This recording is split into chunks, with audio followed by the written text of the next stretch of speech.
Hello and welcome. Today we are going to be talking about something very controversial, something very important, and something that will hopefully help you in your work career, and that is conflict, but not just any kind of conflict. Today we're going to be focusing on conflict in the workplace. Yes!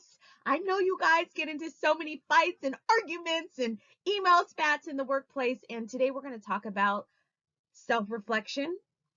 How are you showing up in the workplace? Are you that toxic coworker that no one can stand to be put in a group with? People don't want to sit in the cubicle next to you. You just drive people crazy. Or are you that coworker that is great to work with and you're a resource? How about what is the culture of your organization? We're going to talk about all of these things today. And hopefully, you'll come back a better employee or a better business owner or CEO.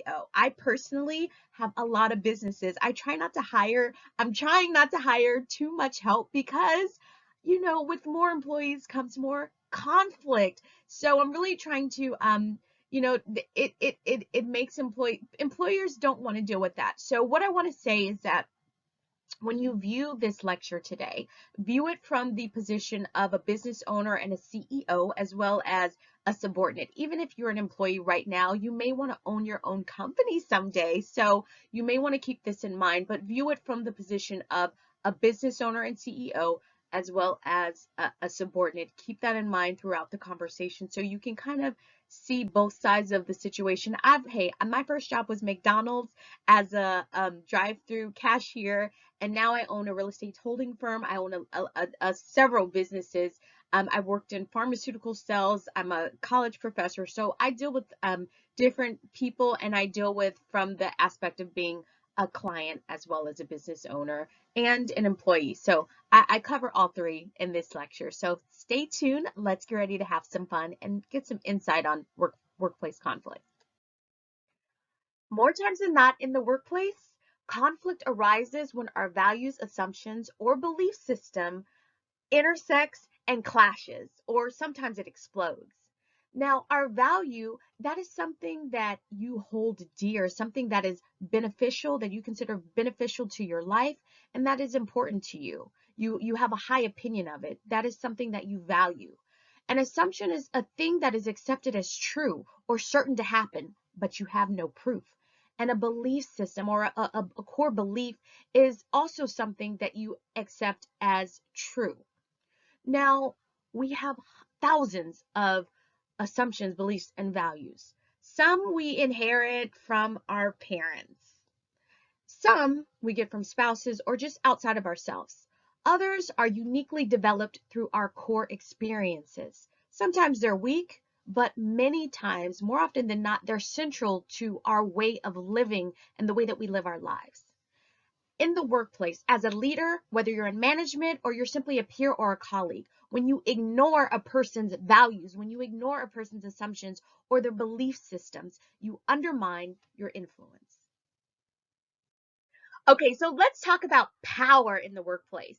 So maybe you work with somebody who's just like really power hungry, or perhaps somebody that just got promoted and they, have a little bit of power and they are wielding that power. And it's like, dude, you're just in charge of the copy machine. Like, let me make more than 3 copies at a time. Like, stop. Sometimes people get power crazy. So power in the workplace is the ability to manipulate, influence, or control another person or group of peoples, an event, or a series of events.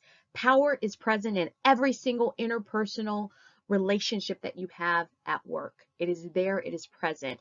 And it is the ability to use that power in your interpersonal relationships that is the degree to which you have influence. So a lot of times people will have the title, but not the respect of others, so they'll have very little influence. Sometimes someone will have a big title, but they'll say, talk to his secretary, Barbara. She'll get it done for you. She'll take care of it. So a lot of times people who have lower titles have more influence. Does that make sense? So power and conflict influence one another. They play off one another, and conflict is always going to play a role in the balance and exercise of power. And I personally think that the way a person uses their influence and power, it really does say a lot about a person. Let's talk about the types of power that you're going to encounter in the workplace. Now, the first five are the most widely cited, but the last two are pretty important as well, and you'll see why. So let's start with reward power. Reward power is when one party has the ability to reward the other in some type of way. For example, your direct supervisor, they have the ability to dictate your schedule, give you the time off that you request. They have the ability to determine how big of a bonus you're going to get at the end of the year. Yeah, they have the ability to reward your life in a beneficial way. Now, next is coercive power, and that is the power to inflict punishment. Now, let's say you find yourself in court, hopefully not, but you find yourself in court. The judge has the ability to inflict punishment such as jail time. Oh, please don't do it. Or, fines, they can mess with your money. They have the ability to punish you in some type of way. Now, next is referent power, and that refers to the law of attraction. So research notes that we as human beings, tend to comply with people that we like, we admire, or we find attractive, something attractive about them in some type of way. So more attractive people, they're able to get more things done. They have more influence. I didn't say it was fair, but it is just human nature. Look for my lecture on lookism. It is a real thing. And I talk about the benefit of being attractive and all the benefits that it gets you in the workplace. Well, again, I didn't say it was fair, but it's human nature and it is a real thing. Okay, let's get back to the forms of power. Legitimate power is next. And that is when somebody holds a title or a position and they are able to make requests of you for which you must comply. A great example of this would be a police officer. Or if you're in the military, you know about this, a higher ranking officer. If they make a command or a demand of you, you must comply.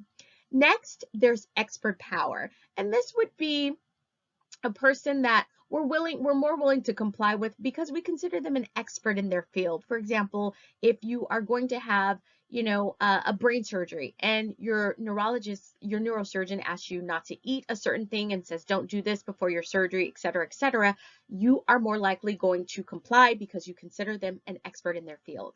Now, finally, not last but least, the last two, access to information or the power or information power. And you'll find that in companies, people will hoard power for different reasons. Their motivations are different. For example, if you are hired on a job and you are trained by the person that did not hire you, but they're on your team, so they're responsible for training you. You notice the other person that was hired at the same time as you got a training manual that you never got. They got shown different techniques and processes that you were never trained on. A few months down the line, the person that trained you or even your boss is saying, hey, Susie does not know this process. Susie's not doing this right. She's doing this wrong. It's like, I didn't have access to the information. I was never trained on it. And people withhold, again, information for different reasons. You'll find that in upper management, a lot of times they'll withhold information to validate their titles and to validate their positions. So you'll see a lot of hoarding information going on. And this has more to do with politics and bureaucracy and less to do with improving workplace conditions. So there's that. There are also reasons to withhold information for privacy or for safety reasons, proprietary reasons. And those are legitimate reasons to withhold power. But a lot of times, those aren't the reasons that people are withholding information in the workplace. Now, last but not least is ecological power. Ecological power determines how tasks are distributed. It determines who you sit by, whether or not you can work from home, what type of technology are going to be used for certain projects, what type of technology and software is going to be used for the company. For example, are we going to use Zoom for our meetings? Are we going to use Microsoft Teams? Oh, I hate Microsoft Teams, for example. I hope we use Zoom. It's incredibly important. And all of these forms of power are important because they determine workplace satisfaction, they determine employee behavior, and they also determine the success or the downfall of interpersonal relationships. Okay, so before I get into the main type of conflict that you're going to encounter, which is personal conflict, I have to say this. Most conflicts start in the mind. They are based on perception. For example, if somebody perceives that you are a threat, a competition, or that you have incompatible goals, all of a sudden you could find yourself in a conflict and you might not even know it. If somebody perceives that you are treating them differently, that you are assigning them, tasks that you're not assigning to another person, and their perception makes them believe something and influences their belief system, you are all of a sudden in a conflict. You could not be treating them differently. It's based on their assumptions and their beliefs. So a lot of the conflict, it starts in the mind, and it's not even really conflict. So for example, if there is incompatible goals, let's say that you have different personality styles and different styles of working, all of a sudden you are in a conflict. Let's say there are scarce resources. A person wants a job promotion and they see you as competition. You are all of a sudden in a conflict. And let's also say that there is interference. They see you in the way of getting something that they want. All of a sudden, you don't realize it. You may not be trying to get in their way, but you in the way, and now it's on. There is conflict, okay? Now, another thing that I want to mention is that a lot of conflict in the workplace arises that has nothing to do with you. People in the workplace are struggling with substance abuse. Check out my lecture on workplace wellness in the workplace. People are struggling, but seriously though, people are struggling with substance abuse. People struggle with mental health issues. People are struggling with custody. Custody is a big one. Custody and childcare is huge. It takes an emotional toll on people, and it affects their work life, okay? Work-life balance. Also, divorce. Home life affects work life. Does that make sense? So a lot of reasons why people will come into the workplace and you're like, man, what's wrong with her? It has nothing to do with you. It's their work life. So let's talk about inter and intergroup conflict. And when I talk about inter and intergroup conflict, I'm talking about specific departments like cybersecurity department, or specific functions of a group of people, for example, nurses, or hierarchical levels or group settings. Now, conflict is going to arise in group settings, inter and intergroup settings, when, for example, there are different personality types. So somebody who is very driven, being forced to work in a group setting is not going to always work, because individuals who are go-getters and driven by power, they're not going to like if the group is recognized or the group gets a reward. They're like, no, I want to be rewarded for my part, and I did most of the work anyway, so this is a success because I'm a part of the group, so they really feel like if you're very driven and a go-getter, you're gonna hate group projects because you're very independent, and you're gonna feel like being a part of a group conforms your independence, and rightfully so. I mean, some people can sleep through a Zoom meeting or sleep through a work project or skate through a work project, do none of the work, and they get the same amount of credit. It's not fair. I feel your pain, driven person. So if you're very driven, you're gonna want to be in a career where there is achievement and individual achievement, individual acknowledgement is given. And if you are in a different type of company where it's incongruent with your values and your belief systems, you're always going to feel like status, recognition, and reward is misdistributed, if that makes sense. So if you're a very driven individual, try to go for a position where individual achievement is acknowledged and celebrated. Careers like sales careers, pharmaceutical sales is great. You still have to work in a team though, but they do acknowledge individual efforts and achievement.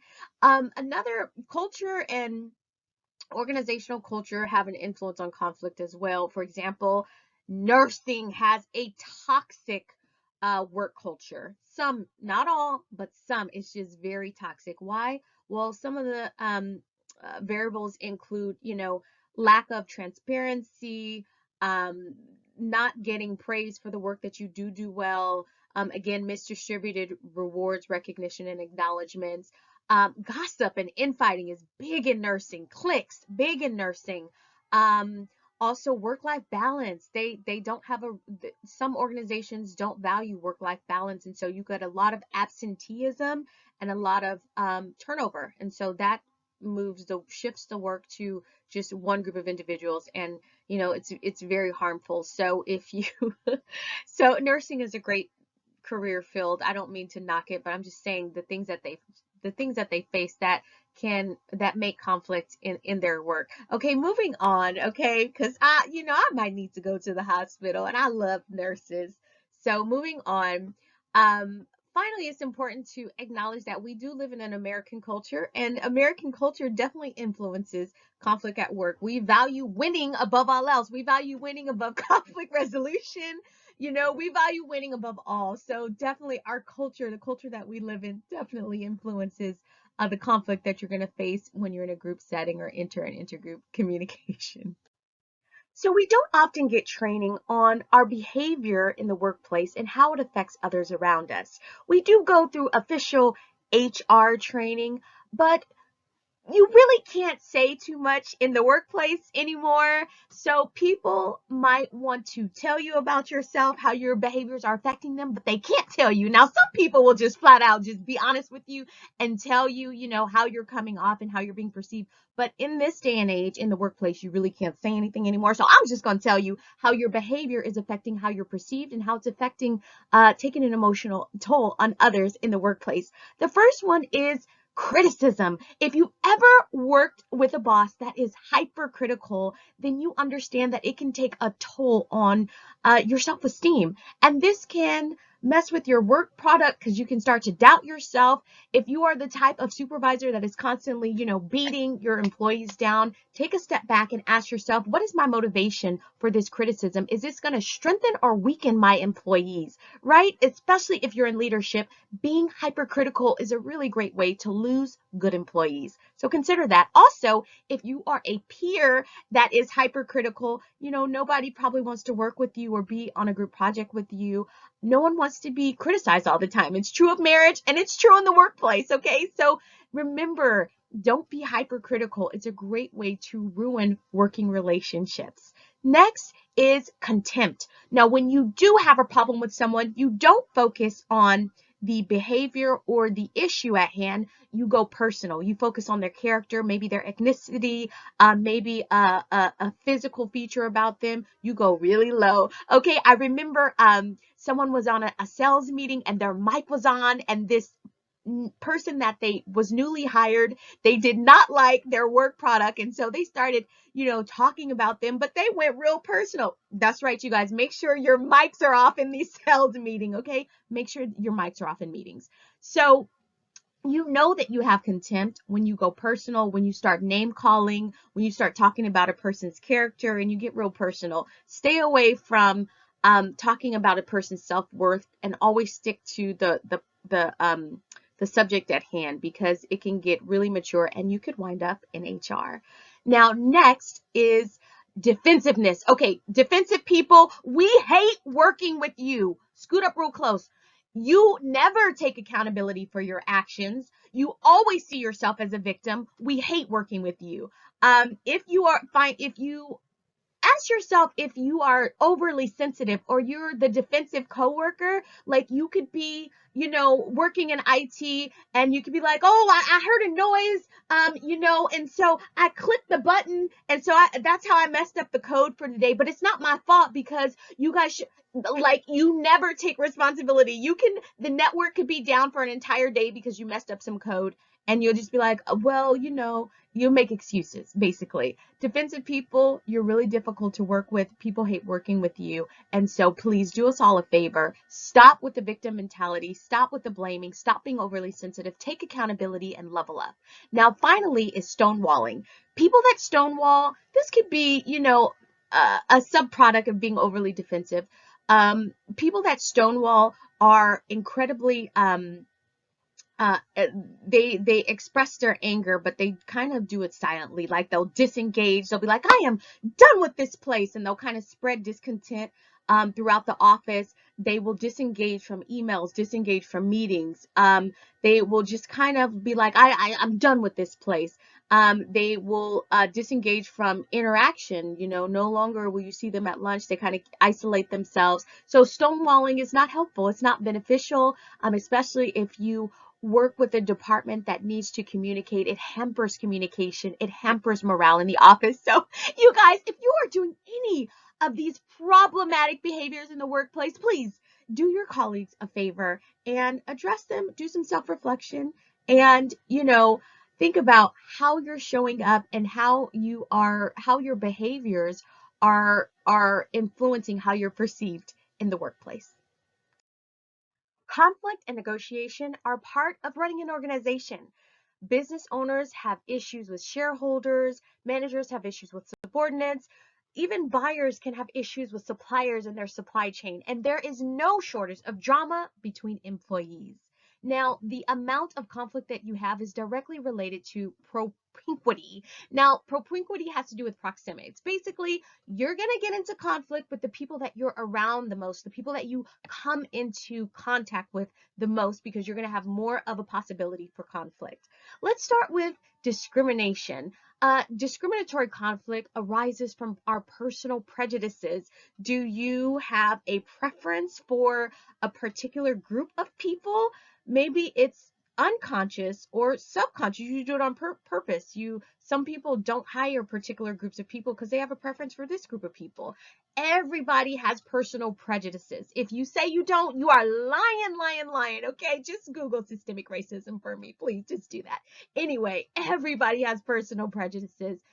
You have to be honest about it. A really great test is a test by Harvard. It's called the implicit association test. And what it does is it can reveal certain things to you that you may not recognize or see within yourself. And I wouldn't recommend giving anybody the results of that test, but it's a really cool test and you can take it and it can actually be pretty revealing.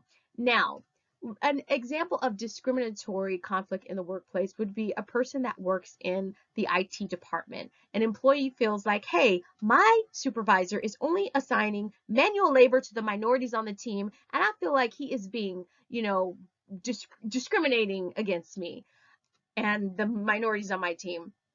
So if this is not addressed, right? And again, this is at this point a perception. Again, conflict starts in the mind.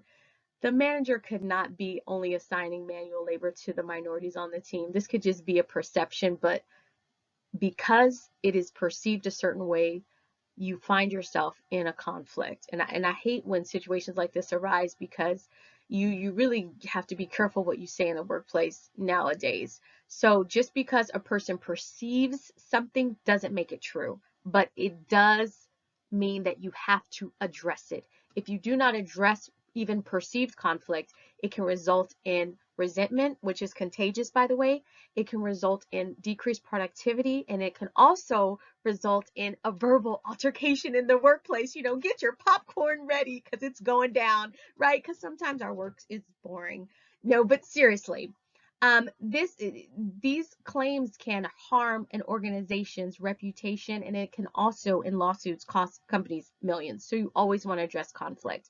A great way for managers to address a conflict like this is to call a meeting and speak in general. Do not single anyone out, but have a general meeting and address the ways in which tasks are assigned. The second thing that you can do is be honest. Like, is there anything are there any personal preferences that are affecting the way that I assign tasks to my team? Being honest with yourself. And then finally, making sure that work is assigned equitably. Just being a good person and making sure that work, not playing favorites, but making sure that work is assigned equitably and changing things if necessary. So being able to adapt to change, being honest, consistent, and transparency. Those are all ways that you can address, minimize, and avoid discrimination in the workplace. So nobody likes to get a negative performance review, and performance reviews can be a really hot button in the workplace. Here's why. Performance reviews are directly related to promotion, pay incentives, or performance-related incentives. So when you give a negative performance review, you are actually affecting people's livelihood in the present and also in the future, because performance reviews can sometimes follow you in certain industries. So you definitely want to, don't just hand out hypercritical reviews. Supervisors, you really want to put some thought into these performance reviews, especially if you have really good employees that are hardworking. Put more thought into performance reviews. Also, from the perspective of a supervisor, some millennials scoot up really close. Some negative performance reviews can be unavoidable based on the employee's behavior. For example, I was talking to a supervisor at a particular company that I won't name, but they were saying that the workers, the younger workers, had come in late and were like, well, I've been on time. I was on time last week, and it's like your job is to be on time every time. So if you have been late and it is not even past your 30-day probationary period, you've been late 5 times, like that's gonna negatively affect your performance review. If you've been on vacation for 2 weeks and it is only your third week on the job, that is gonna negatively affect your performance review. So and from both sides of perspective, you want to work together on the next performance review, and in doing this, you can really work together to create time-bound, actionable goals to improve performance. I say time-bound because, some supervisors will be like, oh, just improve on this, and then, we'll see about that promotion. And it's like, no, improve on this in 6 to 8 months, and then we will review you for this particular job. So it's got to be time-bound, it's got to be actionable, and you want to tie these goals, you want to directly tie these goals to incentives, to guaranteed incentives. And you also want to allow your employees to have a voice in creating these goals, because if they have a voice in creating these goals, some input, not all, but if they have a little bit of input, it motivates employees to achieve these goals. Make sense?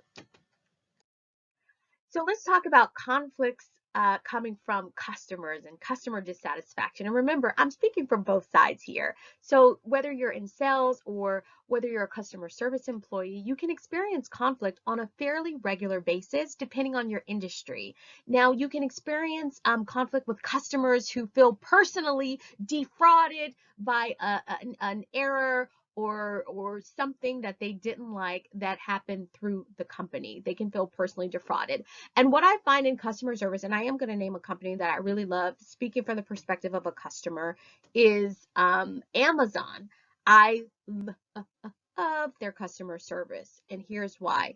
When you're dealing with conflict in customer service, you want to empower your employees at multiple levels to problem solve, to be able to offer a conciliatory gesture. For example, Amazon, it feels like their lower level employees, their middle level employees, and their upper management have the ability to problem solve and offer some kind of conciliatory gesture, whether it be a discount, whether it be resending your order, offering a refund. You always want to be dealing as a consumer.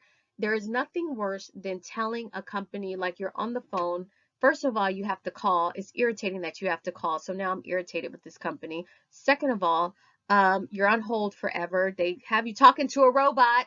I'm a human being. Third of all, you finally get a human being on the phone, and then you spend maybe 5 or 10 minutes of waste of your life telling them about the issue and what happened. They're like, well, I'm going to need to transfer you to accounts receivables because we don't even handle that. And it's just like, by the time you get to the trigger puller, you're just irritated, right? So make sure that you as a customer, you always want to talk to a person that can pull the trigger, a person that can offer a conciliatory gesture, a refund, or just help me, that can help you in some type of way. And then as an organization, if you have employees, you definitely want to equip employees at multiple levels to problem solve and be able to just help customers. Because at the end of the day, it's all about the customer. And I find that companies that do this, they have better customer satisfaction, and you will too. So here are the 5 most widely cited conflict resolution styles, and which style that you choose is not necessarily as important than what works best for you, for your job field. If you're an attorney or if you're in sales, and the competing style may work best for your goal attainment. If you happen to use avoiding, where you stick your head in the sand and you kind of avoid conflict, or if you're constantly accommodating others, you can start to feel like a doormat and, like a people pleaser. So if something that you're doing, a style that you're using, that you find yourself currently using, is not working for you, try something new. My favorite is collaboration, because it's not a my way or the highway type of solution. And it involves getting both parties' goals met. It involves empathy, and it's a win-win outcome for both parties involved. Here are some really popular ways to reduce and resolve conflict. I'm going to give you my cheat code, or the cheat code for conflict resolution. Remember the double D's: de-escalate and disengage. If you disengage before you de-escalate, you can be like walking away from a situation and the person can run after you and be like, where are you going? You are ignoring me. I will not be ignored. So you want to de-escalate first, acknowledge and de-escalate the situation, bring it down, calm, peaceful, and then back away. Disengage, okay? This is a cheat code for conflict resolution. Some basic steps, some basic do's for conflict resolution. Do use active listening. Please look for my lecture on listening. I can't tell you how important listening is, especially in the workplace. We do not we have no idea how to have conversations and listen to one another. That's the conclusion that I've come to. When we start stabbing each other over politics, then I know we have lost the art of listening. So please do use active listening. Secondly, focus on the problem and the behavior. Never go personal. Never attack a person's character. Focus on the problem or behavior. Also, consider, how might I feel if somebody did this to me? So consider other people's feelings. Ask for what you want. You matter. Your voice matters. Your goals matter. Ask for what you want in the conflict resolution. And then again, remember, don't get distracted. It's so easy to get distracted when you're angry, when strong waves of emotions are involved. Don't get distracted. Stick to the problem at hand. Some don'ts. Don't go into a conflict with one perceived solution. Like it's about to be my way or the highway. And if they say one more thing, I'm gonna pop off and it's going down in this meeting. Like, it's gonna go down because they are gonna say one more thing and it's probably gonna happen. You are basically speaking a conflict explosion into existence, right? So don't go in with a preconceived notion. Be open-minded. Secondly, don't go in with preconceived assumptions about the other person. Like, I know they don't like me. I know this boss does not like me, and I'm gonna give them a piece of my mind. I know I've been waiting to do it, since they hired me. I know, why would they hire you if they don't like you? No. Don't tell the other person what is wrong with him or her. Don't you do it. Do not tell the other person what is wrong with him or her. Don't do that. No, stick to, again, the behavior, the problem, or the issue. Don't be defensive. Remember, people that are defensive, you're kind of hard to work with, and people hate working with you because there's no accountability. People can't really talk to you, and that leaves very little room for growth. And then finally, don't be long-winded. Did you know that our attention span is down to below 7 seconds? It used to be 12 according to a Microsoft study, but now it's below 7 seconds. So make sure, I'm a lecturer, so I talk a lot, okay? But usually in my day-to-day, in my real life, I am very short and sweet. I mean, throw in social media, throw in, children, throw in television, throw in, radio, all these different technologies that intersect. Our cell phones, I'm going to harp on this because if you have problems with attention, our kids are having problems with attention spans. And this is rooted in the intersection of technology. Our cell phones are televisions, they're radios, they're news stations, they're, you can listen to music, podcasts, they're books. They're everything now. And so with that comes a lot of distraction. So remember, don't be long-winded when it comes to conflicts, because people don't have the attention span that they once used to. So just a couple takeaways with conflict resolution. Make sure that you are actually dealing with the conflict. Don't just stick your head in the sand and ignore it and think it's going to go away. Face the conflict. If you overlook conflict, it can harm a company's reputation, their brand, and it can cost them millions in lawsuits. It can also decrease morale and productivity, and it can lead to a toxic work culture, and we don't want that. Also, make sure that you are addressing conflict in a face-to-face setting. I know that we're conditioned to use mediated communication, such as, ranting on social media or using even the telephone. Listen, mediated communication, using technology to communicate, is not good when you're dealing with conflict. Here's why. You don't get to see a person's body language that could be telling you very vital things. A person could be ready to sue the company, and had you met with them in person, you would be able to see the anger and frustration in their face. Face-to-face conversations allow for an active exchange of information. So always choose face-to-face conversations when you are dealing with conflict. And if you can't meet face to face, then try a video conference call so you can look a person in the eye, per se. Check out my lecture on nonverbal communication and body language. Next, you often want to use a mediator. A mediator is not a bad idea when dealing with conflict, especially if conflict is hostile or increasingly volatile. An objective, fresh perspective might be just what you need to quench the situation. A mediator could come in and be on your side. A mediator is just going to provide a fresh set of eyes to bring up positions and perspectives that you may not have considered. So a mediator could be a good idea. Also, in the workplace, we want to minimize conflict. Stay away from toxic coworkers. Stay away from troublemakers. Do not engage in conversations about issues until you have all the facts. Don't engage in gossip, backbiting, cliques. This is just a great way to minimize conflict in the workplace. Also, make sure that you apologize. Saying I'm sorry goes a long way, and it's never too early or too late to apologize. These are just some of the ways that you can minimize conflict in the workplace. Remember, conflict in the workplace is unavoidable, and it is not the amount of conflict that you deal with, but it is the management of conflict and how you deal with it that counts. The World Health Organization cites a healthy work environment as one that promotes social, physical, and mental well-being, and I agree with that. Remember, it is the skillful management of conflict that promotes healthier, stronger, more satisfying relationships in the workplace. Just a few references for your review. I'm Nadiyah Herron, and it has been a privilege to speak with you about conflict in the workplace.